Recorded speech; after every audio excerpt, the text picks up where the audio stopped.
Hello friends, welcome to our channel basic point Brijesh. PET के silent clear batch में मैं ब्रिजेश मिश्रा आप सभी का स्वागत करता हूं। हम आज बात करेंगे श्वेत क्रांति के बारे में, हरित क्रांति के बारे में और एमएसपी के बारे में और इससे संबंधित कुछ महत्वपूर्ण तथ्य के बारे में बात करेंगे। आइए हम बात करते हैं सबसे पहले श्वेत क्रांति के बारे में। श्वेत क्रांति जो है दूध से संबंधित है और इसका प्रारंभ जो है वह 15 जनवरी 1970 में किया गया था। अगर हम इसके नेक्स्ट पॉइंट की बात करते हैं, इसकी जो शुरुआत की थी वो एनडीडीबी के द्वारा किया गया था। एनडीडीबी की अगर हम फुल फॉर्म की बात करते हैं तो नेशनल डेयरी डेवलपमेंट बोर्ड के द्वारा किया गया था। यानी कि एनडीडीबी का फुल फॉर्म क्या होता है, तो नेशनल डेयरी डेवलपमेंट बोर्ड। और अगर हम इसके अगर हिंदी रूपांतरण की बात करेंगे तो इसको हम हिंदी में बोलते हैं राष्ट्रीय डेयरी विकास बोर्ड, एनडीडीबी को हम बोलते हैं।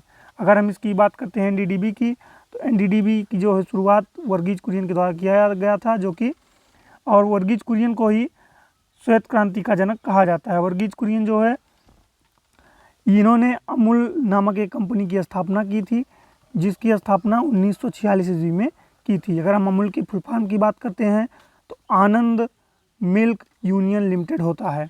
अगर आपसे क्वेश्चन पूछा जाए कि अमूल की स्थापना किसके द्वारा की गई थी, वर्गीज कुरियन के द्वारा की गई थी। और कब की गई थी, तो 1946 में इसकी स्थापना की गई थी। और अमूल का फुल फॉर्म आनंद मिल्क यूनियन लिमिटेड होता है। अगर हम इसके नेक्स्ट पॉइंट की बात करते हैं, एनडीडीबी की अगर हम बात करेंगे तो एनडीडीबी की जो स्थापना की गई थी वह 16 जुलाई 1965 को की गई थी। कब की गई थी, 16 जुलाई 1965 ईस्वी को की गई थी इसकी स्थापना एनडीडीबी की। और अगर हम एनडीडीबी के चेयरमैन की बात करेंगे तो वर्गीज कुरियन इसके चेयरमैन थे, जिसको मैंने आपको ऊपर बताया था। और अगर हम इसके एनडीडीबी की अगर हम नेक्स्ट पॉइंट की बात करेंगे हेडक्वार्टर की, तो इसका जो मुख्यालय है वह मुंबई में है। और वर्गीज कुरियन के बारे में हम ये बात कर लेते हैं। वर्गीज कुरियन का जो जन्म हुआ था वह 26 नवंबर 1921 को हुआ था।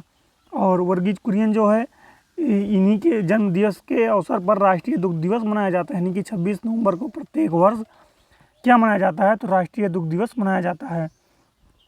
अगर हम इसके नेक्स्ट पॉइंट की बात करेंगे, श्वेत क्रांति के कारण भारत दुग्ध उत्पादन में प्रथम स्थान पर आ गया था। यानी कि आ गया था, लेकिन वर्तमान में जो है भारत जो है दुग्ध उत्पादन में दूसरे स्थान पर है। अगर हम इसकी बात करते हैं प्रथम स्थान पर कौन सा देश है, तो यूएसए जो है यह प्रथम स्थान पर है, जो कि 91.3 बिलियन किलोग्राम प्रतिवर्ष जो है दूध का उत्पादन करता है। वहीं अगर भारत की बात करेंगे तो उससे बहुत ही कम 60.6 बिलियन किलोग्राम प्रतिवर्ष उत्पादन करता है। वहीं अगर हम तीसरे स्थान पर बात करते हैं तो चाइना है।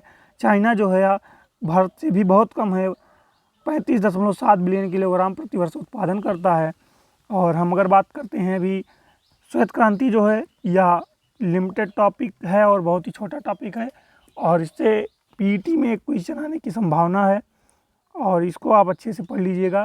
इससे बाहर आपका एक भी फैक्टर नहीं आएगा। अगर हम आप बात कर लेते हैं हरित क्रांति की, हरित क्रांति जो है या जो है गेहूं और चावल पे जो है इसकी द्वारा उत्पादकता बहुत बड़ी थी। हम इसके पॉइंट की बात करते हैं।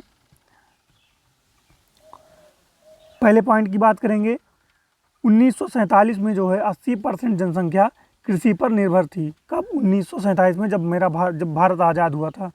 अगर हम इसके नेक्स्ट पॉइंट की बात करेंगे 1965 और 66 में, कब, 1965-66 में क्या आया था, अकाल आया था। ये आप लोगों को लगभग पता ही होगा, और अगर नहीं पता है जान लीजिए कि अकाल कब आया था, तो 1965-66 में आया था। और विश्व में हरित क्रांति का जो जनक है वो नॉर्मन बोरलॉग को कहा जाता है। और जो है 1965-66 में अकाल आने के बाद ही जो है हरित क्रांति का उदय हुआ था भारत में। अभी हम ये बात कर लेते हैं नेक्स्ट पॉइंट की। तो मैंने आपको बताया है कि विश्व में नॉर्मन बोरलॉग को हरित क्रांति का जनक कहा जाता है। अगर हम नॉर्मन बोरलॉग की बात करेंगे, नॉर्मन बोरलॉग जो है यूएसए के नागरिक थे, और लेकिन उन्होंने जो काम किया था वो मैक्सिको में किया था 1960 में, जो उनका शोध या कर्मस्थल था किसका, नॉर्मन बोरलॉग का। और इनको विश्व में हरित क्रांति का जनक कहा जाता है। कहाँ, विश्व में। आइए हम नेक्स्ट पॉइंट की बात करते हैं। जो नॉर्मन बोरलॉग थे इन्होंने गेहूं की नई बोने किस्म की प्रजाति की खोज की थी या प्रजाति का विकास किया था।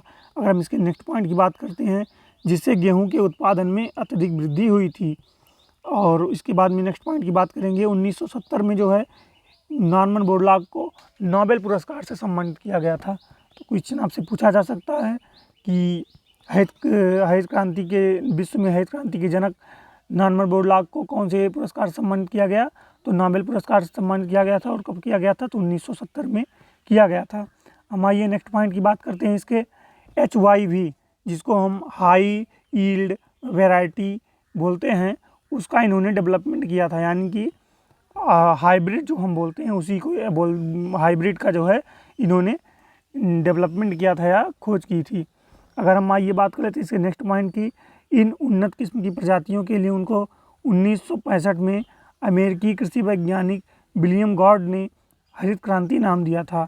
जो HIV नामक HYV नहीं होता है दोस्तों, HYV जो डेवलपमेंट किया था उन्होंने, उसी के लिए इनको उसी शब्द के लिए विलियम गॉड ने हरित क्रांति का नाम दिया था।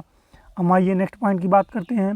विश्व में हरित क्रांति का प्रारंभ जो है मेक्सिको से हुआ यह माना जाता है। तो आपसे क्वेश्चन पूछा जा सकता है कि विश्व में सबसे पहले हरित क्रांति की शुरुआत कहाँ हुई थी? तो मेक्सिको में हुई थी। जिसकी शुरुआत किसके द्वारा की गई थी? तो नॉर्मन बोरलॉग के द्वारा किया गया। एक मिनट दोस्तों, नॉर्मन बोरलॉग के द्वारा किया गया था। और जिसकी जो है जो हरित क्रांति जो नाम है उसको किसने दिया था? तो विलियम गॉड के द्वारा दिया गया था। किसके द्वारा? विलियम गॉड के द्वारा दिया गया था। आइए हम नेक्स्ट पॉइंट की बात करते हैं। भारत में हरित क्रांति के बारे में हम बात करते हैं। भारत में हरित क्रांति कैसे था? तो मैंने आपको बताया था 1965-66 में अकाल आया था, उसी के बाद हरित क्रांति जो भारत में आई थी। तो भारत में हरित क्रांति की शुरुआत जो है वह 1966-67 से मानी जाती है। और उस समय पे योजना अवकाश था। और हम आपसे बात कर लेते हैं अगले पॉइंट की। 1951 से 56 तक पहली पंचवर्षीय योजना चली थी, और 1956 से 61 तक दूसरी, 61 से 66 तक तीसरी चली थी, और 66 के बाद 66 से 69 तक योजना अवकाश था। और जो हरित क्रांति जो आई थी वह 1966 और 67 में ही आई थी। तो कब आई थी? योजना अवकाश के दौरान आई थी। हम ये बात कर लेते हैं, जो 1962 था इसमें इंडिया और चाइना का युद्ध हुआ था। और उसके बाद में ही 1965 ईस्वी में इंडिया पाक का युद्ध हुआ था, जिसमें भारत ने पाकिस्तान की बैंड बजा दिया था। और अगर इसके बाद हम बात करते हैं फिर अकाल की, तो 1965-66 में अकाल आ गया था भारत में, जिसकी वजह से भारत भुखमरी के कगार पे आ खड़ा था। अगर हम आइए इसकी नेक्स्ट पॉइंट की बात करते हैं, MS स्वामीनाथन जो है उनको भारत में हरित क्रांति का जनक कहा जाता है। तो क्वेश्चन आपसे पूछा जा सकता है जो कि बहुत ही महत्वपूर्ण है कि भारत में हरित क्रांति का जनक कौन है? तो MS स्वामीनाथन को भारत में हरित क्रांति का जनक कहा जाता है। हम आइए नेक्स्ट पॉइंट की बात करते हैं। हरित क्रांति में सर्वाधिक उत्पादन गेहूं में हुआ था, जो कि 500% अधिक बढ़ गया था। और उसके बाद में चावल में उत्पादन हुआ था 200%। तो आपसे क्वेश्चन पूछा जा सकता है कि हरित क्रांति के कारण सर्वाधिक उत्पादन किस फसल में हुई थी? तो वह हुई थी गेहूं में, और उसके बाद फिर चावल में। आइए हम नेक्स्ट पॉइंट की बात करते हैं। इसमें हरित क्रांति के बाद जो है दलहन के उत्पादन में जो है कमी आ गई थी। और अगर हम बात कर लेते हैं हरित क्रांति जो क्यों सफल हुई और इसके कारण क्या हैं, इसमें प्रयोग क्या किया गया था? तो उन्नत किस्म के बीजों का प्रयोग इसमें किया गया था, और रासायनिक उर्वरकों का इसमें प्रयोग किया गया था, सिंचाई परियोजनाओं का इसमें विकास किया गया था, और आधुनिक कृषि उपकरणों का भी इसमें प्रयोग किया गया था, जिसके कारण हरित क्रांति में अत्यधिक लाभ हुआ फसलों में। अब आइए बात कर लेते हैं हरित क्रांति से लाभान्वित राज्य की। तो सर्वाधिक लाभ जो है पंजाब राज्य को मिला था। हरित क्रांति से सबसे ज़्यादा लाभ किस राज्य को मिला था? तो पंजाब राज्य को मिला था, और उसके बाद में हरियाणा को मिला, और उसके बाद में पश्चिमी उत्तर प्रदेश को मिला था। हम अगर हरित क्रांति के नेक्स्ट पॉइंट की बात करेंगे, हरित क्रांति से देश में क्षेत्रीय संतुलन पैदा हो गया था। हम नेक्स्ट पॉइंट की अगर बात करेंगे, हरित क्रांति से हुई उत्पादन वृद्धि से भारत विश्व खाद्यान्न के क्षेत्र में क्या हो गया था? तो आत्मनिर्भर बन गया था। तो क्वेश्चन पूछा जा सकता है कि कौन से रेगुलेशन के बाद जो है भारत आत्मनिर्भर बन गया था खाद्यान्न के क्षेत्र में, तो वह ग्रीन रेगुलेशन, जिसको हम हरित क्रांति बोलते हैं हिंदी में। आइए हम बात कर लेते हैं इसके नेक्स्ट पॉइंट की। कृषि से संबंधित अन्य क्रांतियों की हम बात कर लेते हैं, जो कि आपके सिलेबस में तो खैर हरित क्रांति है, लेकिन वो आपको थोड़ा बता दें कृषि से संबंधित अन्य महत्वपूर्ण क्रांतियों के बारे में। हो सकता है कहीं यहीं से कुछ क्वेश्चन पूछ लिया जाए। तो जैसे कि श्वेत क्रांति, जिसको हम ऑपरेशन फ्लड बोलते हैं, जिसके बारे में हमने पहले पढ़ा, तो दुग्ध से संबंधित है। दुग्ध उत्पादन से संबंधित कौन सी क्रांति है? तो श्वेत क्रांति, जिसको हम ऑपरेशन फ्लड भी बोलते हैं। अगर हम नेक्स्ट की बात करेंगे, नीली क्रांति जो कि मछली उत्पादन से संबंधित है। पीली क्रांति जो कि तिलहन उत्पादन यानी कि सरसों वगैरह। और अगर हम इसके अगली क्रांति की बात करेंगे अगर, तो काली क्रांति, जिसको हम पेट्रोलियम उत्पादन से संबंधित बोलते हैं। तो अगर आपसे क्वेश्चन पूछा जाता है, इसमें क्वेश्चन कैसे पूछा जाएगा, आपसे पूछ लिया जाएगा काली क्रांति किस उत्पादन से संबंधित, किसके उत्पादन से संबंधित है? पेट्रोलियम उत्पादन के संबंधित है। और आपसे क्वेश्चन अगर पूछ ले नीली क्रांति किससे संबंधित है, तो मछली उत्पादन से संबंधित है। या क्वेश्चन ऐसे पूछ सकता है मछली उत्पादन से संबंधित कौन सी क्रांति है? ऑप्शन दे देगा, श्वेत क्रांति, काली क्रांति, पीली क्रांति, नीली क्रांति। तो कौन सा ऑप्शन लगाना रहेगा? नीली क्रांति। आइए हम इसके नेक्स्ट पॉइंट की बात करते हैं। भूरी क्रांति किससे संबंधित है? तो उर्वरक उत्पादन से संबंधित है। अगर गुलाबी क्रांति की अगर बात करेंगे, प्याज या झींगा मछली जो है होती है, उसके उत्पादन से संबंधित है कौन सी? गुलाबी क्रांति। और रजत क्रांति की बात करेंगे तो अंडा उत्पादन से संबंधित है कौन सी क्रांति? रजत क्रांति। सदाबहार क्रांति जो है समस्त कृषि उत्पादन से संबंधित है। आप ऐसे भी गेस लगा सकते हैं, सदा माने जो हमेशा रहने वाला हो, और यहाँ पे समस्त कृषि उत्पादन यानी कि कृषि में जो भी आता है वो सबसे संबंधित थी कौन सी क्रांति? सदाबहार क्रांति। और हम आइए नेक्स्ट पॉइंट की बात करते हैं। इसमें जो लाल क्रांति है या टमाटर या मांस के उत्पादन से संबंधित है। तो आप कुछ गेस लगा सकते हैं ऐसे कि लाल और टमाटर भी लाल होता है, और मांस भी अगर देखेंगे तो उसमें भी ब्लड की वजह से वह लाल होता है। तो आप ऐसे गेस लगा सकते हैं कि जो लाल क्रांति है वह टमाटर और मांस उत्पादन से संबंधित है। और स्वर्ण क्रांति की अगर हम बात करेंगे तो जूट के उत्पादन से संबंधित है।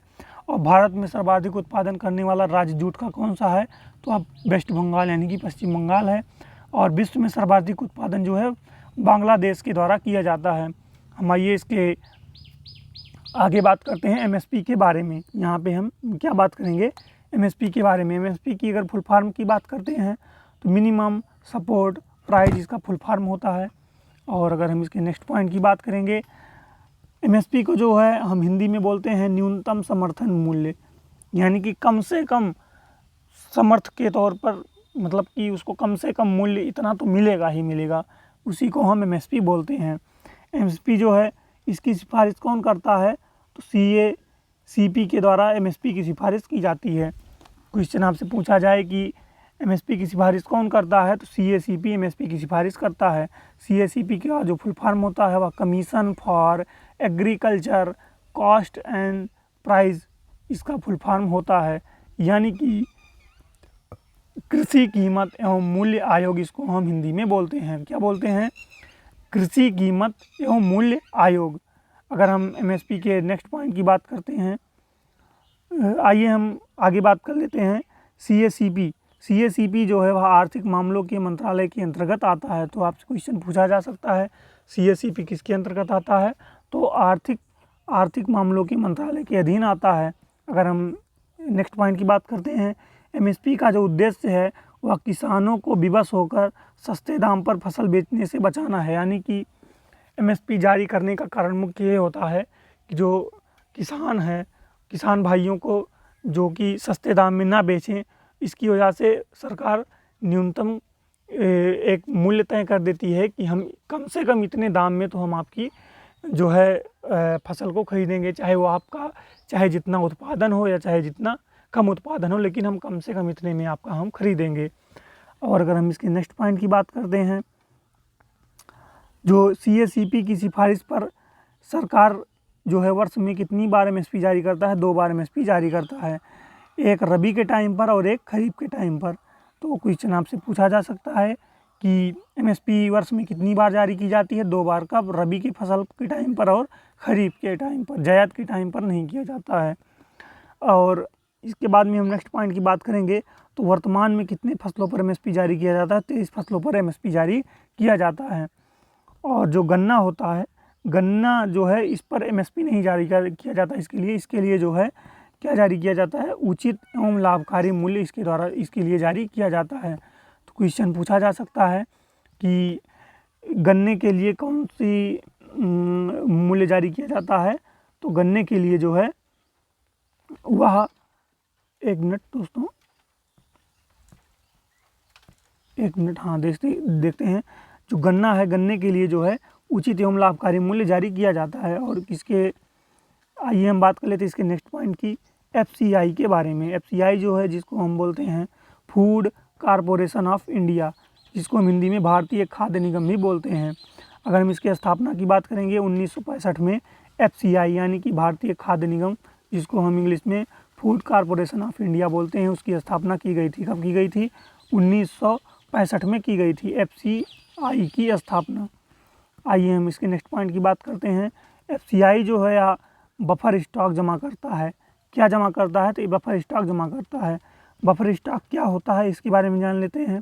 किसी वर्ष किसी फसल जो है या खाद्यान्न जिसको हम बोलते हैं, जो कि खाद्यान्न होना चाहिए, ऐसा नहीं है कि नकदी फसल होनी चाहिए। किसी भी वर्ष खाद्यान्न फसल जो है वह उत्पादन आवश्यकता से अधिक हो जाता है तो उसे सरकार जो है भंडारण के रूप में जमा कर लेती है, जिसको हम क्या बोलते हैं? बफर स्टॉक बोलते हैं। और जो है बफर स्टॉक को जो है इसे सरकार का केंद्रीय पूल भी कहा जाता है। तो आपसे क्वेश्चन पूछा जा सकता है कि केंद्रीय पूल किसे कहते हैं? तो बफर स्टॉक को हम सरकार का केंद्रीय पूल कहा जाता है। अगर हम नेक्स्ट पॉइंट की बात करते हैं, जो सरकार होती है वह एफसीआई के द्वारा बफर स्टॉक जमा करवाती है। और इसके बाद में जो बफर स्टॉक जमा होता है, यानी कि जो भी खाद्यान्न फसलें जमा होती हैं, उसको जो सरकार है वह पीडीएस के माध्यम से जनता के पास वितरित कर देता है। जो यानी कि जो राशन हमें मिलता है वह किसके द्वारा मिलता है? तो पीडीएस के द्वारा मिलता है। और कैसे उसको सरकार करती है?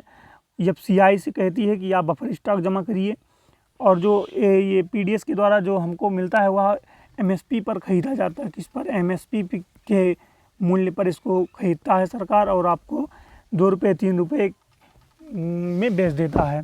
और पीडीएस की अगर हम बात करेंगे, पीडीएस का जो फुल फॉर्म होता है पब्लिक डिस्ट्रीब्यूशन सिस्टम होता है, जिसको हम सार्वजनिक वितरण प्रणाली बोलते हैं। इसी के साथ हम आशा करते हैं कि आपको वीडियो अच्छा लगा हो। इसके बाद आपको जो है बस 1-2 टॉपिक बचे हैं जो कि जल्द ही ख़त्म कर दिया जाएगा। इसके बाद में आपको दूसरा सिलेबस यानी कि दूसरे सब्जेक्ट का सिलेबस ख़त्म कराया जाएगा। आशा करता हूँ वीडियो अच्छा लगा होगा। इसी के साथ दोस्तों, जय हिंद, जय भारत, धन्यवाद।